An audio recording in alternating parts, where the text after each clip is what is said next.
Nick Reiner, the son of legendary filmmaker Rob Reiner, is reportedly no longer on suicide watch inside one of Los Angeles County's most closely monitored jail facilities.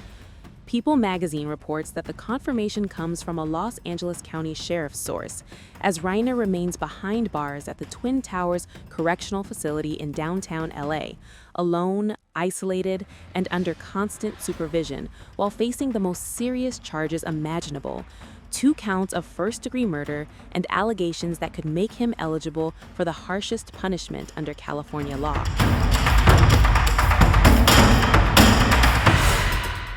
When Nick Reiner entered the jail system on the morning of December 15th, authorities immediately placed him under suicide watch. He was considered a high-risk detainee, not only because of the severity of the charges, but because of documented mental health concerns and the extraordinary public scrutiny surrounding the case. Now, just weeks later, that status has changed. According to the sheriff's source, Reiner has been removed from suicide watch. The suicide prevention smock he was required to wear around the clock has been taken away, but that does not mean his conditions have eased. Reiner remains housed in high observation housing, known as HOH, a specialized unit reserved for inmates with significant mental health needs. He is still held in solitary confinement, still monitored every 15 minutes, still escorted by deputies whenever he leaves his cell, and still under video surveillance during all movement outside his housing unit. Inside Twin Towers, Nick Reiner's daily life is reportedly stripped down to the bare minimum. He is required to wear jail-issued clothing, a yellow shirt and blue pants. He eats all 3 meals alone inside his cell. He has no contact with other inmates, no phone calls, no visits, no communication with anyone outside of his legal counsel and authorized jail personnel. Even when he leaves his cell, whether for court or medical care, he is escorted by a deputy and monitored by a camera attached directly to the officer. A police source previously confirmed and explained to People the reason behind these extreme measures. This is a high-profile case, and authorities reportedly do not want anyone speaking to Reiner, asking questions, provoking reactions, or attempting to extract statements about the deaths of his parents. Nick Reiner now faces 2 counts of first-degree murder in connection with the deaths of his parents, 78-year-old Hollywood director Rob Reiner and 70-year-old photographer Michele Reiner. Prosecutors have also filed a special allegation that a knife was used in the killings, a detail that elevates the seriousness of the charges. Rob and Michele Reiner were found dead inside their Brentwood home on December 14th. The Los Angeles County medical examiner later confirmed both died from multiple sharp force injuries. Their deaths were officially ruled a homicide. Autopsies were conducted, but a full medical report is not expected for up to 90 days. We'll be filing charges against Nick Reiner, who is accused of killing his parents, actor-director Rob Reiner, and photographer-producer Michele Reiner. These charges will be 2 counts of first-degree murder with the special circumstance of multiple murders. He also faces a special allegation that he personally used a dangerous and deadly weapon, that being a knife. These charges carry a maximum sentence of life in prison without the possibility of parole or the death penalty. No decision at this point has been made with respect to the death penalty. We have requested, and currently Nick Reiner is being held without bail. Once the charges get filed this afternoon, Nick Reiner will be then brought to court. He is going through medical clearance, something that everybody who gets arrested and gets held in a Los Angeles County Sheriff's Department jail goes through. Once he is medically cleared, he will be brought to court to be arraigned on these charges. At that point, he will enter a plea of guilty or not guilty. So special circumstances is a situation where one of the enumerated factors that lead to elevating in some ways a first-degree murder case to a special circumstance first-degree murder case occurs. One of those special circumstances is called multiple murders. Here we have 2, and it qualifies under the definition of multiple murders to allege the special circumstance in this particular case.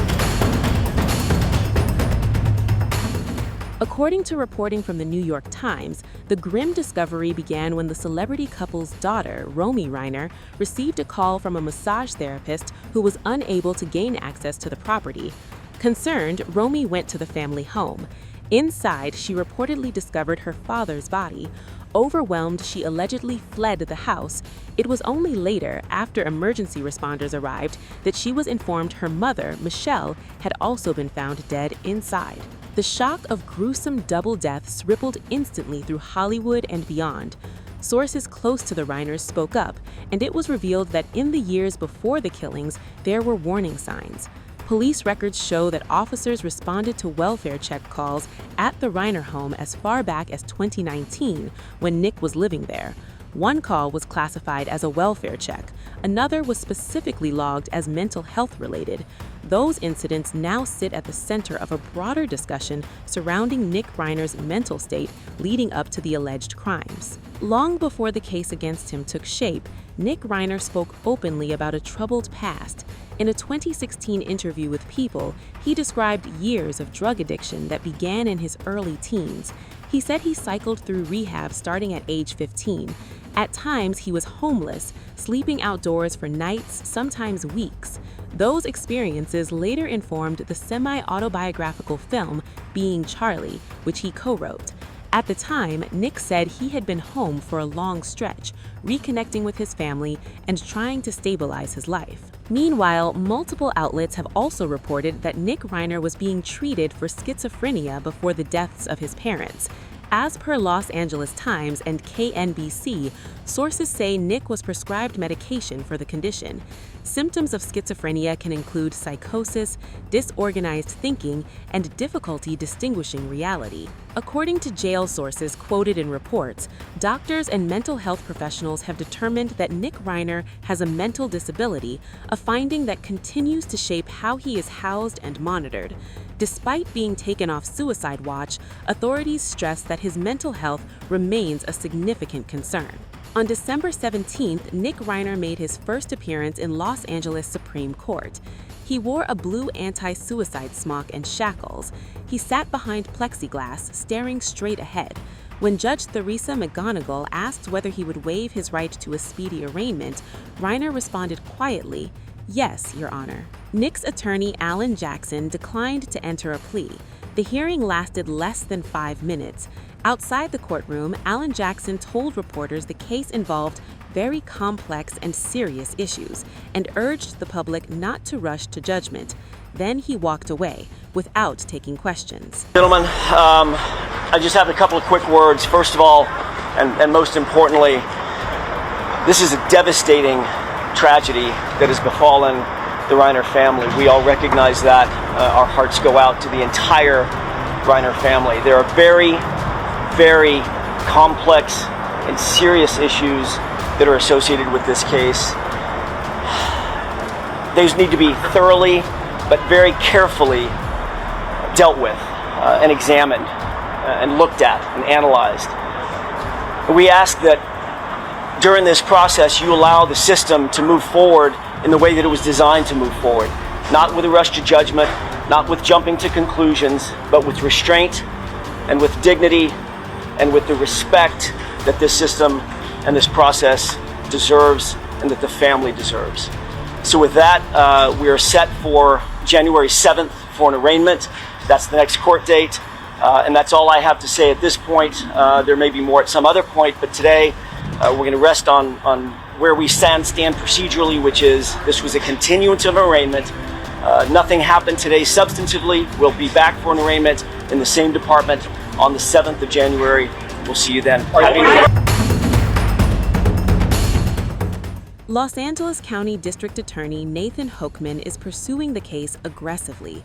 Prosecutors are seeking a murder conviction with special circumstances, a designation that could make Nick Reiner eligible for life in prison without parole, or even the death penalty. The legal road ahead is long, and the stakes could not be higher.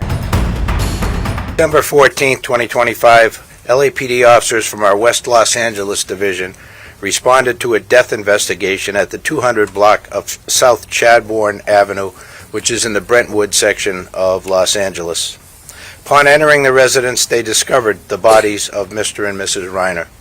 Detectives from our Robbery Homicide Division Homicide Special Section immediately initiated a comprehensive investigation. The evidence gathered led to the arrest of their son, Nick Reiner, who was taken into custody later that night without incident in the Exposition Park section of our city. Today, the Los Angeles County District Attorney's Office has formally filed charges against Mr. Reiner for the murder of his parents. This case is heartbreaking and deeply personal, not only for the Reiner family and their loved ones, but for our entire city. We extend our deepest condolences to all of those who were affected by this tragedy. Okay, so in terms of how the Los Angeles Police Department became aware, it was a request from the Los Angeles Fire Department, who responded to the scene first. We responded to their request for assistance at the scene of the incident. Our initial West LA officers that responded determined that a crime had occurred, and they immediately notified our Robbery Homicide Division. They've responded, and they have taken over the investigation since that point. He was arrested in a public area, in the Exposition Park area near the University of Southern California campus. He was approached by the officers, and he was arrested without incident. There were no indications that there was no indication that he was going to resist or anything like that. He didn't flee or anything like that. He was taken into custody without issue, and he was transported to our police headquarters facility.